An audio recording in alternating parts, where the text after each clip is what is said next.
En 2019, pour moi, c'était important de montrer le côté, l'aspect social de cette danse. Pour un petit peu casser certains clichés, comme quoi ce serait une danse uniquement de femmes. Quand on aborde les styles populaires et traditionnels, on aborde des danses sociales, donc dansées par des hommes et par des femmes. Donc ce que j'enseigne, ce sont essentiellement les danses d'Égypte, mais aussi du Moyen-Orient. Là, je vais plus m'orienter sur du classique égyptien. Donc, allez, je vais donner un petit indice quand même. On a le droit en général à des chansons qui ont pour thème l'amour. Je peux pas en dire plus.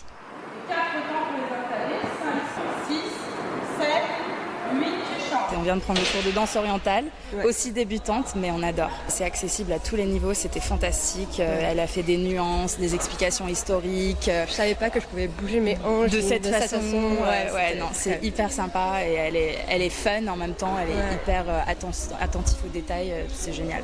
On me demande pour l'année prochaine déjà 2 voire 3 cours. Et c'est vrai que c'est une excellente prof. Et comme d'habitude, on laisse s'installer une nouvelle discipline. C'est vrai que la danse orientale a longtemps été absente du stage international d'arc. C'est super pour cette danse qu'elle existe aux côtés de disciplines que j'adore. Parce qu'en fait, je pense que toutes les danses se complètent, se nourrissent entre elles-mêmes et c'est très enrichissant.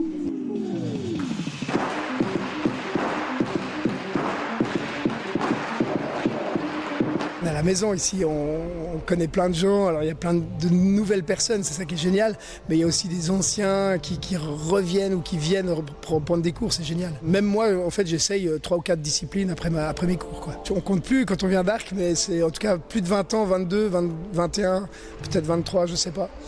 Je viens de Suisse et c'est toujours un grand plaisir de venir à Dark parce que c'est un super festival. Je suis venue il y a très longtemps, j'avais une vingtaine d'années.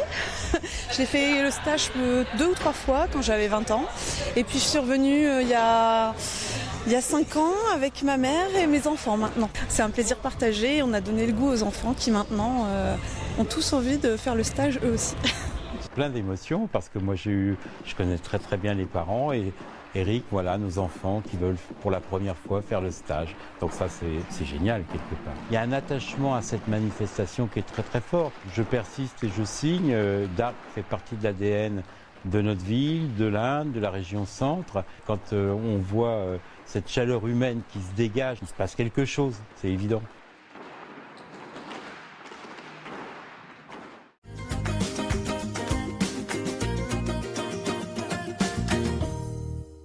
Ce qu'on vous présente ce soir, c'est un peu une invitation au voyage, avec une description un peu des paysages qu'on a traversés, des gens qu'on a rencontrés. L'idée du groupe, c'est un peu le mélange de la musique de l'Amérique du Sud, pas que du Brésil, mais beaucoup du Brésil, avec la musique française, la chanson française et la musique d'Europe de l'Est. Et donc voilà, on a toujours eu cette influence musicale.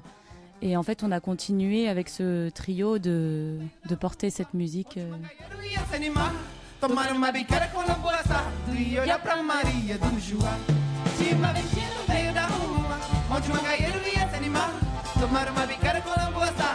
C'est la tournée de cette EP qu'on est en train de lancer. Ça fait 2 mois qu'il est sorti du four. Et du coup, on est très content de faire cette tournée pour annoncer le projet et pour montrer un peu. Après ces 2 dernières années, très atypiques pour les musiciens. C'est un mélange de 2 mots. Le premier, c'est maracuja. Maracuja, en portugais de Brésil, c'est le fruit de la passion.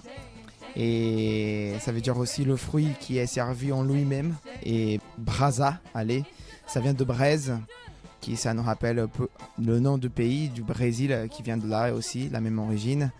Et aussi amène un peu cette caractéristique qu'on a beaucoup dans notre musique, qui c'est la chaleur.